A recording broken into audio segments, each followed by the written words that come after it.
This is your weekly report on corruption in the Philippine government.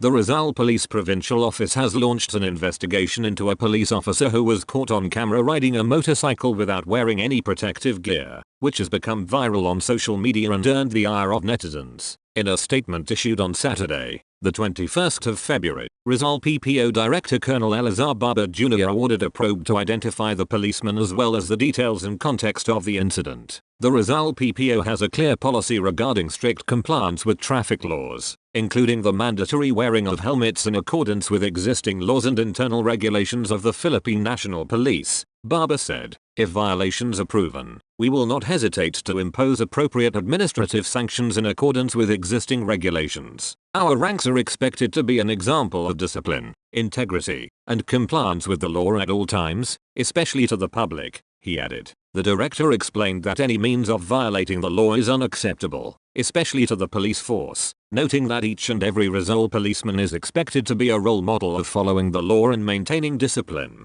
He also urged the public to report any misconduct or incident involving members of the police force. The Rizal PPO remains open to feedback and will continue to serve with integrity and accountability to the people of Rizal Province, the director noted. The Police Regional Office 9 is investigating a policeman for allegedly evading a land transportation office checkpoint in Pagadian City, Zamboanga del Sur. In a viral video circulating on social media, the police officer was flagged down by LTO personnel due to the absence of a side mirror in his motorcycle. The police officer, however, sped away after being informed of his violation. In a press statement issued on Saturday, PRO9 said they do not condone nor tolerate any act committed by personnel that violates the law or shows disrespect towards fellow law enforcers. Such behavior is unacceptable and runs contrary to the core values of professionalism, accountability, and integrity that the organization upholds, the PRO9 said. The police officer has been identified but PRO9 did not divulge his identity. He is currently the subject of an ongoing investigation and is facing administrative and possible criminal charges. We assure the public that all PRO9 personnel are consistently reminded that obedience to the rule of law is paramount and that no one is above it, regardless of rank or position. The PRO9 asked the public to continue reporting any incidents involving violations of the law or abuse of authority by their personnel. The Commission on Audit has recommended the prosecution of several officials of the Department of Public Works and Highways and Davao City District Engineering Office and Igadiala Construction based on the 14.46 million pesos notice of disallowance it issued on a road project in 2012. The referral was made to the Office of the Ombudsman as the COA affirmed the ND it issued against DPWH-DCDEO on the payment of 14.46 million pesos to EGC for the project that was deemed to be substandard and yet 434.30% higher than the allowable cost. The DPWH-DCDEO contested notice of disallowance number 14007101 dated the 24th of March. 2014 on the payment made to EGC for the project rehabilitation improvement along Manuel Roxas Avenue, with exception, Davao City. In denying the appeal, the COA affirmed the alleged liability of District Engineer Lona T. Ricardo, Engineers Milagros de los Reyes, Dwight Vincent Fernandez, Eduardo Villa, and Lilibeth Sarmiento, Emilio Sucaldito, Francisco Pilipal, and EGC for the amount of 14,466,065 pesos. On the other hand, it excluded from liability engineers Gregorio Yi, Joselito Jamito, Cecilia Barrientos, Maria Gloria G. Sora and Perry Neil B. Palacio, Nelson B. Luayan, Restituto D. Mira, and Roli B. Tuleba. The Prosecution and Litigation Office, Legal Services Sector. This commission is directed to refer this case to the Office of the Ombudsman for investigation and filing of appropriate charges, if warranted, against the persons liable for the transaction, the COA said in its decision. The 17-page decision was signed by Chairperson Gamaliel Cordoba and Commissioners Roland Cafe Pondoc and Mario G. Lipana. The COA Special Audit Team said that the contract cost for the road project was 19,279,365 pesos, which was 434.30% higher than the COA allowable cost of 3,608,339 pesos. As a result, the COA said the contract price was considered to be excessive by 15,671,026 pesos.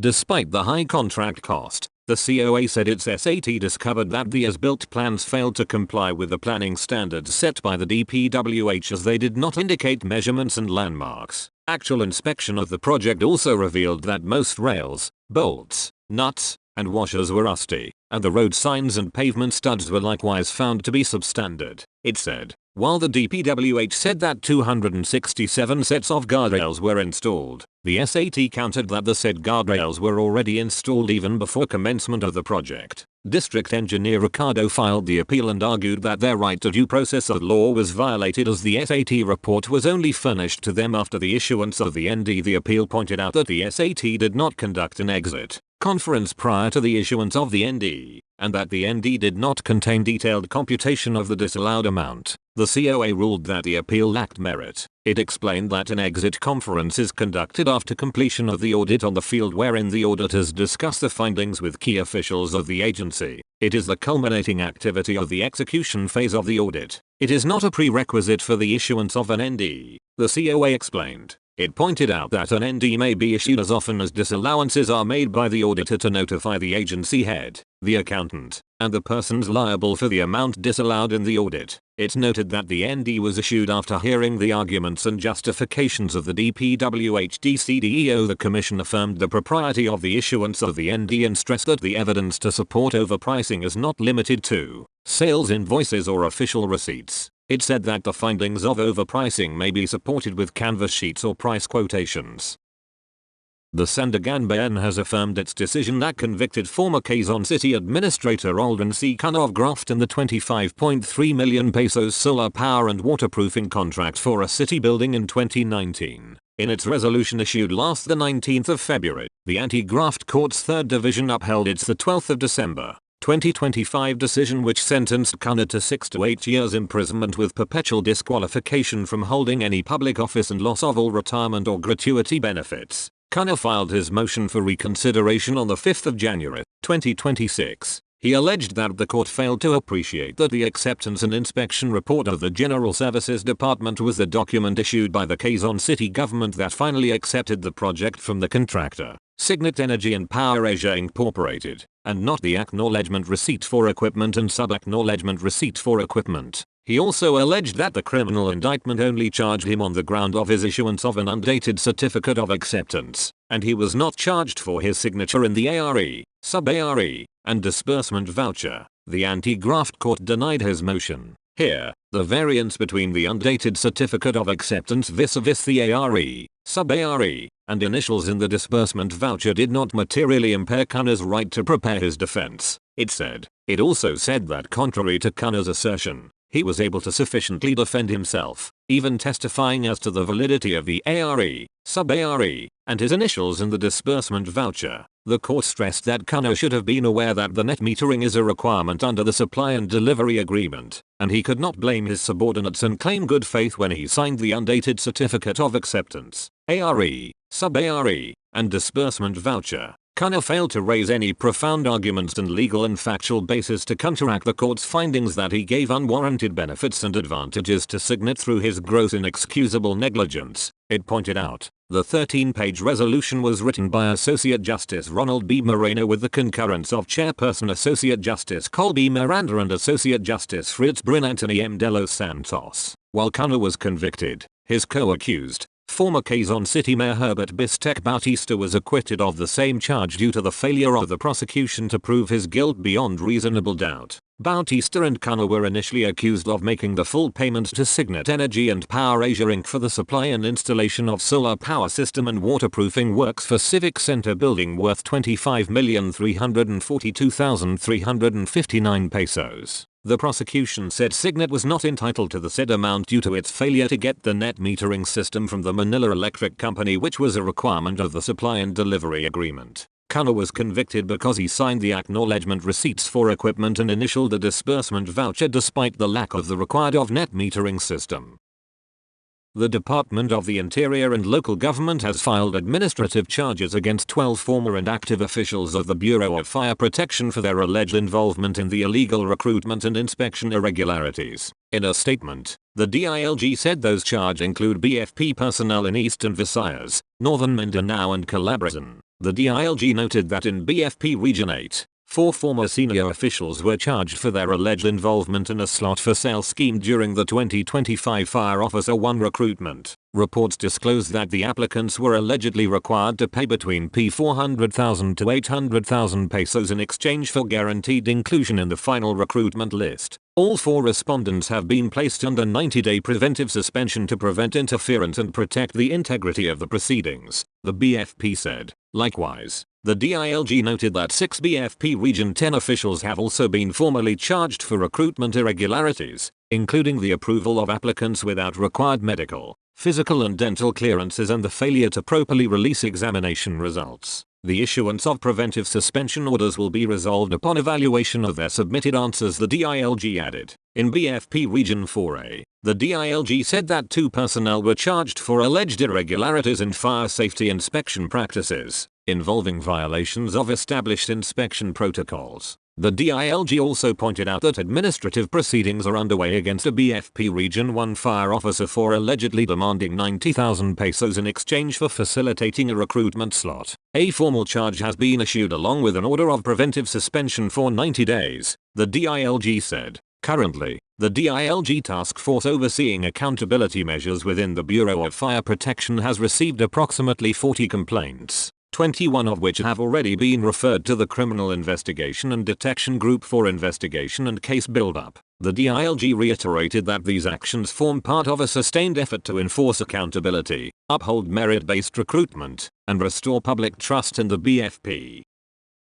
2 suspects in the shooting that wounded a councilman in Barangay Luca, Balamban last week have been arrested and have pointed to another incumbent councilman as the alleged mastermind behind the attack. Police identified the suspects as Robert Boris Alcantara, 42, a resident of Barangay Tagbayo, Cebu City, and Roger Market Doncillo, 48, of Barangay Cabejiangan, Balamban. The 2 were arrested during a hot pursuit operation on Sunday, the 22nd of February, in connection with the shooting of Renato Pacquiao Tribunalo, 54, an incumbent councilman of Barangay Luca. Earlier reports said that on the afternoon of the 19th of February, Tribunalo was inside his residence in Barangay Canchuet, Balamban, fixing an air conditioning unit when he was shot in the right chest by a gunman later identified as Alcantara. The suspect allegedly fled on a motorcycle driven by Doncillo, who was waiting nearby. Authorities were able to identify the suspects on the 21st of February with the help of concerned citizens who recognized them through closed-circuit television footage gathered during the investigation.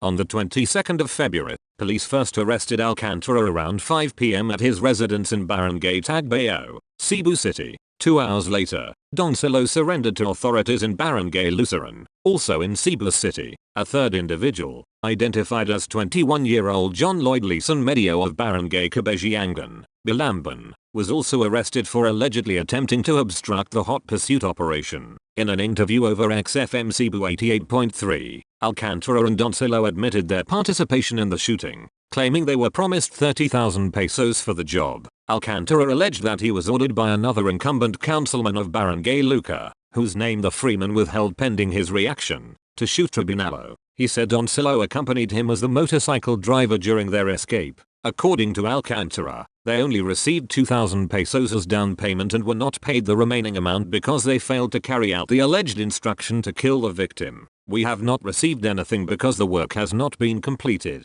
Dos mil only, Alcantara said. He claimed that the mastermind had instructed them only to injure Tribunalo and not to kill him, although he said he did not know the reason behind it. Alcantara further alleged that the firearm used in the shooting belonged to the councilman and that he returned it after the incident. Alcantara expressed remorse for the crime, saying it was the first time he had been hired to shoot someone. For his part, Doncillo admitted agreeing to serve as the getaway driver in exchange for money. Balamban Mayor Amos Edwin Cabahug, who personally visited the police station, said that politics could be a possible motive behind the attack, noting the allegations made by the suspects. Cabahug urged the councilman implicated in the foiled murder attempt to surrender and answer the accusations. It would be good if he would just surrender because that's what he told the suspects. He was the one who sent them, the mayor said, referring to the suspects' claim that the councilman promised them 30,000 pesos but paid only 2,000 pesos after they failed to kill Tribunalo. Cabahug also revealed that Tribunalo is reportedly eyeing a bid for barangay captain of Lucca in the November 2026 elections.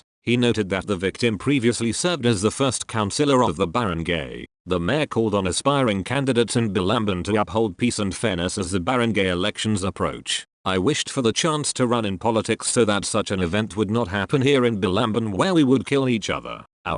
This is just politics. We are fair, he said. 2 persons, including a barangay captain in Lagayan, Abra, died while 3 others were injured in an attack in Abra's capital town of Bangued on Tuesday night. A police report on Wednesday identified those killed as Calago barangay captain Ezequiel Pirado and Calago resident, Arlene Dorius. Those injured are Municipal Council member Aylin Pirado, Edwin Salang Bay, and JP Gakayan, all residents of Calago. Initial reports said that Ezequiel and Aylin Pirado were aboard a dark blue Toyota Fortuner with plate number NVR11 while the others were aboard a green Nissan Frontier pickup with plate number XRZ889. Police said the victims were traversing Calabar Bridge in Bangued, going to Barangay Mudeng in La Paz municipality at about 6:20 p.m. when assailants riding a white pickup vehicle opened fire at them. Personnel of the Dolores Municipal Police Station, who were on their way to the Abra Police Provincial Office in Bangued, saw the victims' vehicles and reported the incident to the Bangued Police Station. The Dolores police personnel rushed the victims to Abra's Provincial Hospital, but 2 of them were pronounced dead by attending physicians. Interior and Local Government Secretary John Vicramila on Tuesday said he chided Bulacan Governor Daniel Fernando for allegedly abusively using the Northern Luzon Expressway. In a press briefing in Quezon City, the secretary maintained that his office received many complaints regarding Fernando's purported use of the road, alleging that the latter had an entourage of 2 vans and a sports utility vehicle occupying 4 NLEX lanes when traveling. It has become Governor Fernando's usual behavior that, when he travels along NLEX, he takes up 4 lanes where other motorists can't overtake, Ramada said, speaking Filipino. It has to stop. A governor should not act like a king. You should respect the people's rights also, he added. Ramada said he had called Fernando on Sunday morning, after a report circulated online that the governor's motorcade allegedly blocked and harassed a vehicle believed to be carrying a son of President Ferdinand Marcos Jr., the secretary said, in their 10-minute conversation. Fernando denied the alleged incident. The DILG chief further noted that he had referred the case to the Land Transportation Office and deferred to the said agency when pressed for details. Fernando has yet to issue a statement on the matter. The Enquirer is working to reach him for comment. It will publish his side once available. An ethics complaint was filed on Wednesday, the 25th of February, against Senator Ronald Beto de la Rosa by a civil society group called Wag Kongku Corrupt, led by former Finance Undersecretary Professor Cielo Magno. The complaint stems from the senator's prolonged absence from his official duties in the Senate, which has exceeded 3 months. According to the complaint, De La Rosa's persistent failure to report for duty is not only a neglect of his responsibilities but also constitutes a grave abuse of the privilege and trust granted to him by the people as a senator. The complaint further emphasized that if ordinary workers and employees were continuously absent from work, they would automatically be denied pay and, in many cases, face disciplinary action, salary deductions, suspension, or even termination. What we are asking for is a sanction, similar to that given to an ordinary worker who faces disciplinary action when they fail to do their job, she said. Magno expressed hope that the Senate Committee on Ethics would promptly act on the complaint filed against De La Rosa and impose appropriate sanctions. She added that the upper chamber should not tolerate such conduct, namely, the continued absence and failure to perform the duties of a senator. According to Senator Joseph Victor J. Villajacito, there are currently 6 ethics complaints pending before the panel. That's all for this week. I'll see you next Friday with more stories of corruption and foolishness within the Philippine government.